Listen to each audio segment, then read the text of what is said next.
Oke, assalamualaikum warahmatullahi wabarakatuh. Ketemu lagi dengan saya dalam channel yang akan membahas mengenai fisika.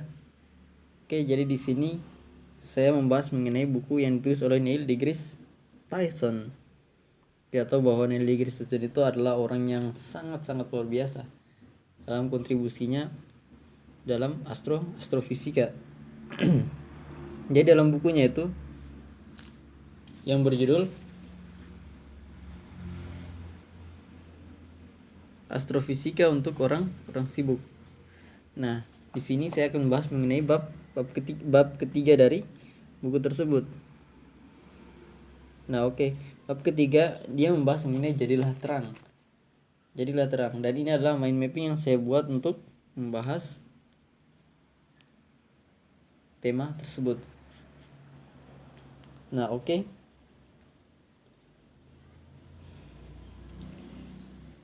Sebelum menonton video ini, jangan lupa untuk subscribe karena subscribe itu gratis, dan juga like jika suka. Oke. Di sini pada jadilah terang ini adalah poin awal pembentukan alam semesta. Nah, pada pembentukan alam semesta kita tahu satu teori, disebut teori dengan Big Bang. Teori Big Bang ini teori ledakan besar. Ada sebuah titik kemudian meledak bagikan sebuah bom. Tapi ini ledakan di alam semesta. Kalau mau memahaminya, dia bagikan sebuah bom yang meledak, granat. Dan ketika dia meledak itu apa yang terjadi? Terjadi penyebaran zat dan energi. Nah, salah satu yang menyebar itu adalah kita katakan dengan foton. Nah, foton menyebar dengan lintasannya. Dia menyebar ke segala arah. Seperti istilahnya bom tadi. Nah, tapi alam semesta tidak mungkin cuma menyebar saja, tapi dia mengalami pendinginan pada beberapa tahun kemudian. Kemudian foton tersebut menjadi lambat dan diikat oleh elektron. Dan yang ikatan yang inilah yang menghasilkan zat-zat atau menghasilkan sebuah planet, ikatan hidrogen, ikatan helium. Dan yang lolos itu yang akan kita cari tahu, ada foton yang lolos. Dan yang lolos itu dikatakan dengan latar belakang kosmik. Nah, CMB. Jadi di sini adalah hal yang sangat menarik. Kenapa CMB dibahas ini? Karena dia itu adalah sisa dari foton. Dan kenapa kita harus adakan CMB? Karena dia sebagai pembuktian bahwa teori Big Bang itu benar-benar terjadi. Bahwa alam semesta yang kita huni ini terjadi akibat adanya sebuah ledakan besar. Dan sisa foton ini adalah sisa dari foton yang lari dari ledakan tersebut yang masih ada sampai saat ini. Oke. Dan kemudian pembuktiannya kemudian dihitung, dan ternyata sudah dihitung oleh ilmuwan dan diperoleh itu dihitung dengan relativitas atom dan teori gelombang, dan diperoleh sebanyak 5 Kelvin. Jadi suhu alam semesta dari saat ini sampai sekarang, dari zaman dulu sampai sekarang adalah 5 Kelvin. Ini diukur berdasarkan teori-teori tersebut. Tapi setelah diukur ternyata berbeda. Dia menghasilkan suhu sebesar 2,7 Kelvin. Nah, apa yang kita ukur dan apa yang kita hitung itu berbeda. Dan tapi ini mendekati. Tapi yang paling kita ambil adalah apa yang kita ukur. Karena ini yang kita lihat secara langsung berdasarkan teori. Jadi diukur ini berdasarkan relativitas atom dan gelombang. Dan siapakah yang membuktikan semua itu? Yaitu 2 orang dari Bell Labs. Pada saat itu mereka berencana cuma ingin mencari sinyal komunikasi pada alam semesta. Setelahnya mereka membuat sinyal ke luar angkasa itu agar bisa komunikasi antara orang di bumi dengan orang di luar angkasa. Yang mereka lakukan adalah mencernihkan jaringannya.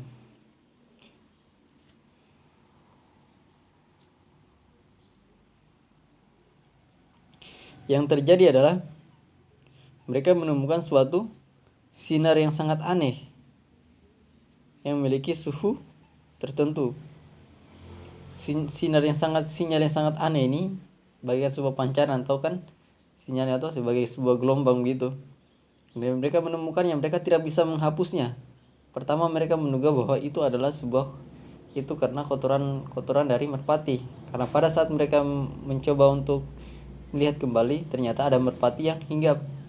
Pada saat mereka membersihkannya dan mencoba untuk mengulangi hal tersebut, mengukur lagi, ternyata sinyal tersebut masih ada. Dan mereka coba berupaya begini, coba saya putar ini ke luar begitu, istilah ke segala arah. Tapi hasilnya apa? Tetap sama. Sinyal tersebut tetap sama dan tidak dapat dinormalkan. Oke, kemudian mereka tidak tahu apa, ternyata sinyal yang ini adalah sebuah latar belakang kosmiknya sisa foton yang ada 2,7 Kelvin. Tapi 2 orang ilmuwan dari Princeton melihat hal tersebut dan mereka mengatakan bahwa itu adalah sinar kosmik. Jadi 2 orang dari Bell Labs itu tidak tahu apa mengenai keadaan atau apa yang mereka temukan itu. Mereka cuma mencoba mencari saja, tapi mereka tidak tahu apa yang mereka temukan itu. Dan ternyata yang mereka temukan itu adalah sebuah latar belakang kosmik atau sisa dari foton yang ada sampai saat ini. Itu hal menarik. Nah, hal lainnya itu adalah dengan kita mengetahui sinar kosmik tersebut, kita juga bisa membuat sebuah alat untuk menentukan bentuk dari alam semesta. Nah, dengan bantuan dari teleskop dan gelombang mikro tersebut, kita bisa mencari bentuk dari alam semesta, yaitu dengan menggunakan kapsul waktu CMB. Jadi rencananya ingin dibuat sebuah kapsul waktu. Kapsul waktu ini istilahnya sebuah alat untuk digunakan untuk mencari tahu bentuk dari alam semesta dan tepatnya di mana itu sinar kosmik tersebut berada. Dan itu masih ingin dicari tahu.